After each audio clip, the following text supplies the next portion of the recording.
नमस्कार दोस्तों, मैं दिगंबर कश्यप, न्यूरोथेरेपिस्ट। आज हम बात करेंगे डाउन सिंड्रोम, जिसे हम मंगोलिज्म के नाम से भी जानते हैं। सिंड्रोम मतलब ग्रुप ऑफ सिम्टम्स, यानी लक्षणों का समूह। डाउन सिंड्रोम कहें या मंगोलिज्म कहें, ये एक आनुवांशिक बीमारी है, यानी कि जन्म से रहने वाली एक बीमारी है। 1866 में इस डिजीज के बारे में पता चला।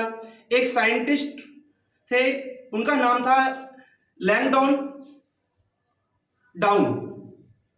उन्होंने इस बीमारी पर रिसर्च की और इस बीमारी को नाम दिया डाउन सिंड्रोम या मंगोलिज्म। मंगोलिज्म मतलब जैसे मंगोलियन होते हैं, उनका चेहरा जिस तरीके से होता है, जिन लोगों को ये बीमारी होती है, जिन बच्चों में ये बीमारी होती है, उनका चेहरा भी बिल्कुल मंगोलियन जैसा होता है। यानी कि इसी आधार पर इस डिजीज को मंगोलिज्म भी कहा जाता है। बॉडी के अंदर 23 जोड़ी क्रोमोसोम होते हैं, यानी कि कहें 46 क्रोमोसोम हमारी बॉडी के अंदर होते हैं। अगर किसी कारणवश 21 नंबर का जो क्रोमोसोम है उसमें 3 क्रोमोसोम हो जाते हैं, जिनकी संख्या बढ़कर 46 के स्थान पर 47 हो जाती है। ऐसे लोगों में डाउन सिंड्रोम या मंगोलिज्म होने के चांस बहुत ज्यादा हो जाते हैं। ज्यादातर देखा जाता है कि जिन बच्चों को यह समस्या होती है वो मां के गर्भ में ही हो जाती है। जैसा मैंने बताया कि ये एक जेनेटिक डिजीज है। जब बच्चा मां के गर्भ में होता है उसको यह समस्या हो जाती है।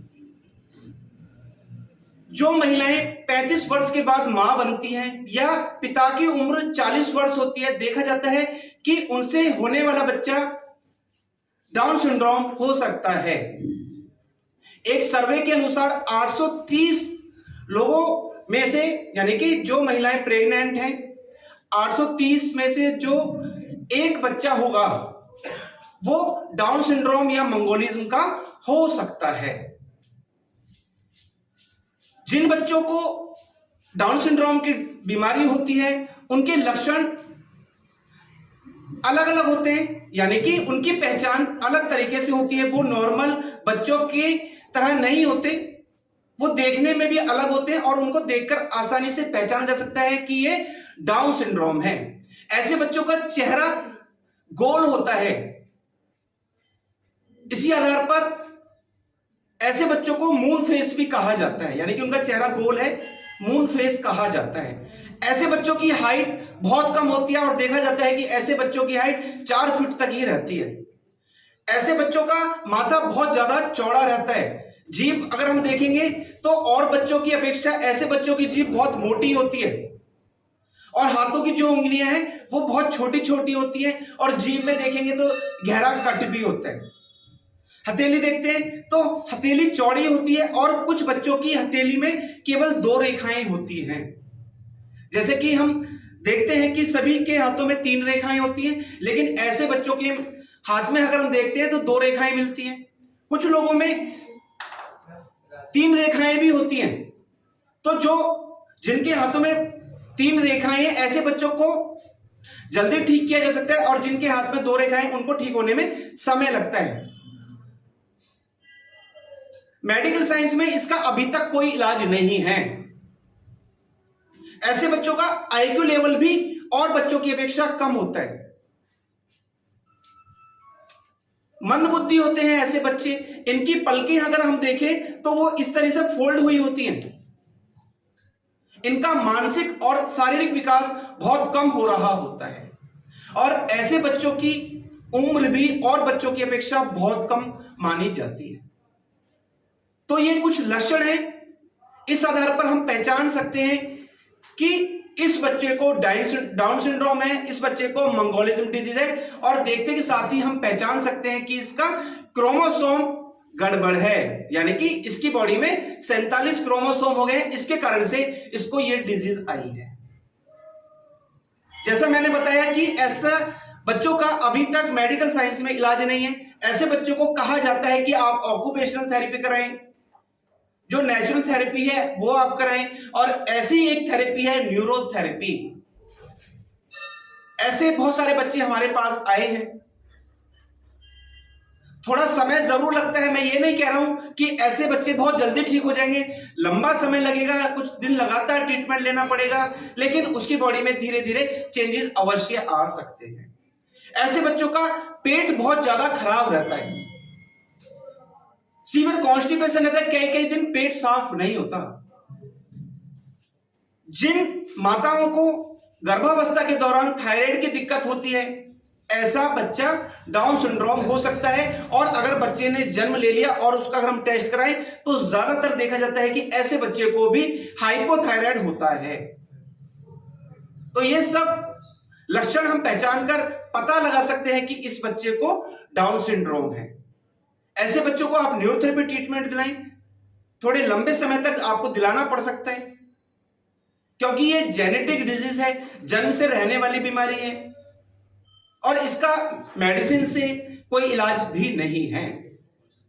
जब हम न्यूरोथेरेपी ट्रीटमेंट करते हैं तो हम जेनेटिक कारणों पर काम करते हैं, थेरेपी करते हैं, उसकी बॉडी के सिस्टम को समझते हैं, उसके जो हॉर्मोन्स इम्बैलेंस हैं, जो ग्लैंड प्रॉपर फंक्शन नहीं कर रही है, केमिकल डिस्टरबेंस हो गया है, या जिस ग्लैंड को जितना केमिकल बनाना चाहिए वो किसी कारणवश नहीं बन रहा है, तो उस आधार पर हम ट्रीटमेंट करते हैं और ऐसे बच्चों में भी रिजल्ट्स आते हैं। दोस्तों, जैसा मैंने बताया कि ये जेनेटिक डिजीज है, तो आज मैं आपको एक छोटा सा ट्रीटमेंट सिखाने वाला हूं जिससे हम जेनेटिक प्रॉब्लम को भी काफी हद तक ठीक करने में कामयाब हो सकते हैं। तो आइए देखते हैं कैसे करें हम ऐसे बच्चों का इलाज। आइए, जिनको भी डाउन सिंड्रोम की प्रॉब्लम है, जैसा मैंने बताया कि ये जेनेटिक डिजीज है और जेनेटिक के लिए जो मैं आपको ट्रीटमेंट सिखा रहा हूं ये बहुत अच्छे, कोई भी जेनेटिक डिजीज है उसमें ये हम ट्रीटमेंट करेंगे तो इसके बहुत अच्छे रिजल्ट्स हमें देखने को मिलते हैं। पेशेंट को इस प्रकार से लेटाना है, पैरों में तकिया लगाना है, ये पैर हमें यहाँ रखना है और दूसरा पैर हमें यहाँ रखना है, दोनों पर बराबर प्रेशर और 6 सेकंड हमें यहाँ प्रेशर देना है। 1 2 3 4 5 6, फिर पैरों को बदलना है और उठाकर वहीं पर वापस रखना है। हर बार 6 सेकंड के लिए दबाना है, फिर पैर उठाया, फिर 6 सेकंड दबाना,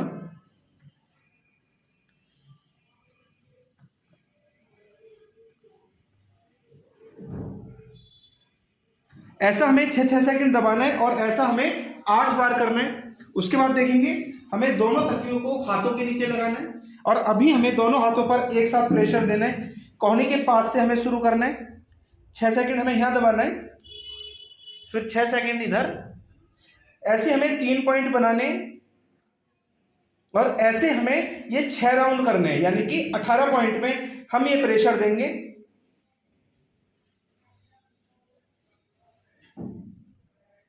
हर बार 6 सेकंड प्रेशर,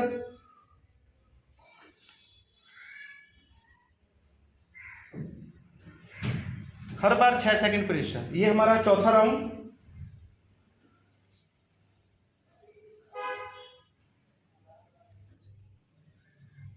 ये हमारे 5 राउंड कंप्लीट हो गए और ये हमारा छठा राउंड और 16वां पॉइंट। यहां भी 6 सेकंड और ये 18 पॉइंट हुए। इस प्रकार से ये 18 पॉइंट में हमें करना है। अभी हमें चेस्ट पर प्रेशर देना है। देखेंगे 1 2 3 4 5 6 7 8 9 10 11 12, 12 बार हमें पहले लेफ्ट साइड खींचना है, उसके बाद राइट साइड।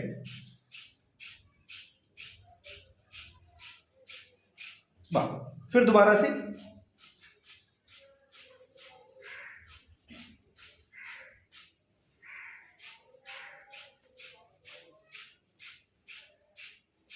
ऐसा हमें 12 बार घिसना है। पहले हमने लेफ्ट साइड घिसा, फिर राइट साइड, फिर लेफ्ट साइड, फिर राइट साइड। इस तरीके से करने के बाद फिर पेशेंट को हमें उल्टा लिटाना है।